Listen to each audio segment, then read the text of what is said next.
Hi, my name is Andrew and I will be your instructor for custom Docker trainings.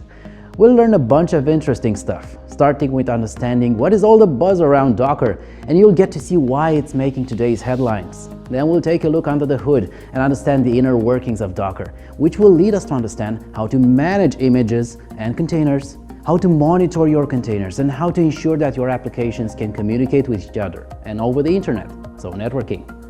We'll understand why containers are meant to be easily replaceable and how to design your containers and your apps to follow this concept.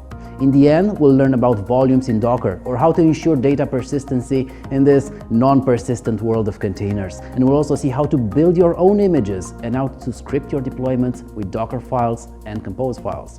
And just in case you need more good news, you'll get hands-on practice for all these topics.